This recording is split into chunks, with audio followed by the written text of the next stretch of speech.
numéro 3. Et oui, c'est une question de stratégie, mais aussi de vision. Faut-il choisir sa voie très tôt pour devenir expert dans un domaine ou, au contraire, garder la porte ouverte pour explorer, tester, se construire pas à pas? D'un côté, les écoles spécialisées qui forment des profils pointus, opérationnels, immédiatement identifiables. De l'autre, le parcours généraliste qui mise sur la polyvalence, la curiosité et l'adaptabilité. Deux approches différentes, mais un même objectif, trouver sa place évidemment et la bonne. Voilà, alors école spécialisée ou parcours généraliste, eh bien c'est le thème de ce débat, de cette troisième battle. Avec nous, Sybille Brunel, chargée de coordination du réseau des concours Eloquentia et étudiante. Bonjour Sybille. Bonjour. Alors vous allez défendre l'école spécialisée, celle qui forme des experts. C'est ça, tout à fait. En face de vous, Alice Perdriel, Vessire. Bienvenue Alice. Merci. Vous êtes étudiante en terminale et vous plaidez pour le parcours généraliste, celui qui ouvre les horizons. Voilà. C'est ça. Alors on va commencer avec vous, Sybille. Oui. Donc je vous le rappelle, chez vous évidemment le sondage va s'afficher. Vous pouvez voter. Alors attendez un petit peu la fin quand même. Voilà, attendez les deux battles, les deux arguments. Voilà pour voter. 3 minutes, Sybille, pour nous convaincre, pour vous qui défendez l'école spécialisée. Oui. Eh bien, je vais essayer, oui. 1694, naissance de Voltaire. Longtemps, je me suis couché de bonne heure. Incipit de Proust. La position, c'est la figure de style que j'utilise. Allez-y, challengez-moi. Demandez-moi de réciter mes déclinaisons latines ou les 7 merveilles du monde antique, je saurais le faire. Mais j'ai beau étaler mes connaissances, je sais toujours pas faire du pain ou réparer un court-circuit.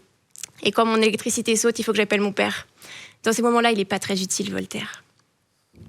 Moi, ce que j'aime chez les gens que j'aime, c'est les petits trucs spécifiques qu'ils savent faire. C'est des petits moments de vie où j'ai besoin de quelque chose de très spécial et où je sais exactement à qui m'adresser. Par exemple, lorsque j'ai un problème informatique, j'appelle Axel, qui sort de l'école 42. Quand j'ai mal à la cheville, j'appelle Léo, qui a fait le Centre international d'ostéopathie.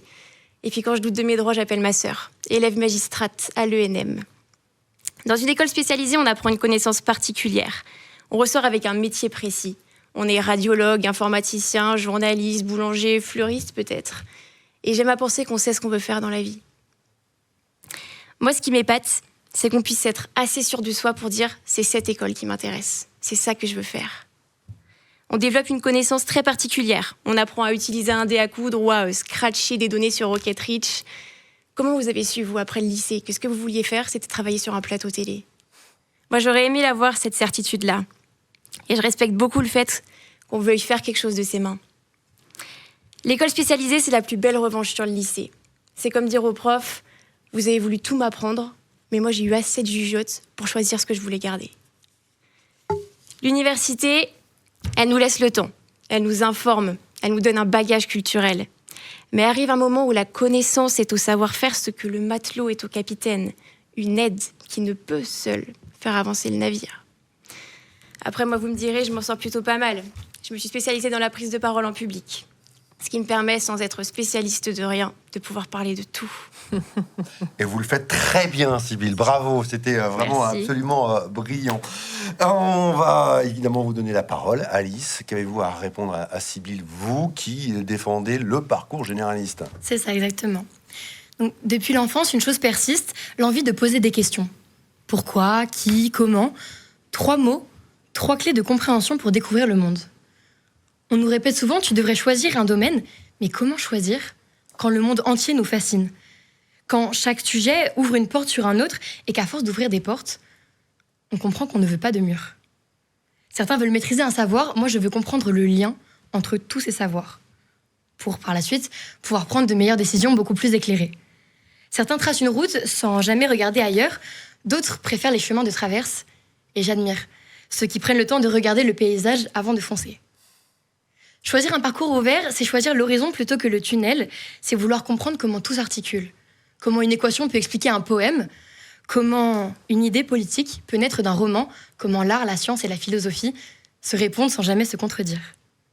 Ces formations-là apprennent à relier les savoirs, pas seulement à les empiler.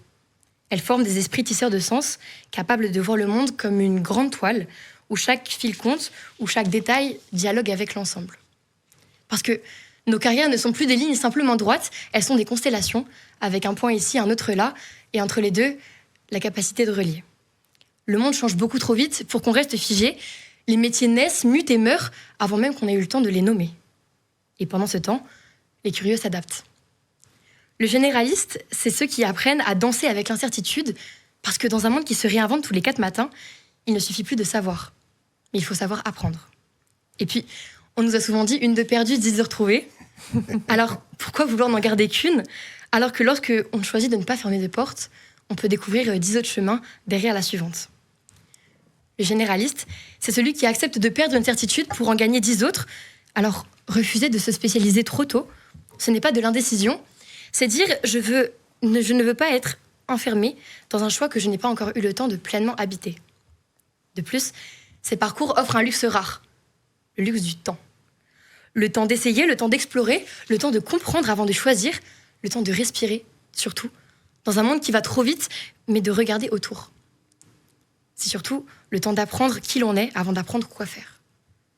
Moi, à 17 ans, je ne sais pas encore ce que je veux faire, mais je sais qu'à 80 ans, je ne veux pas me retrouver à me dire « Mince, j'ai vécu trop vite et j'ai vécu trop droit et je n'ai même pas levé la tête. » Parce que le monde n'a pas besoin de 2 camps, l'un contre l'autre, il a besoin de ceux qui plongent et de ceux qui relient, de ceux qui vont loin et de ceux qui voient large, de ceux qui creusent la terre et de ceux qui lèvent les yeux en l'air.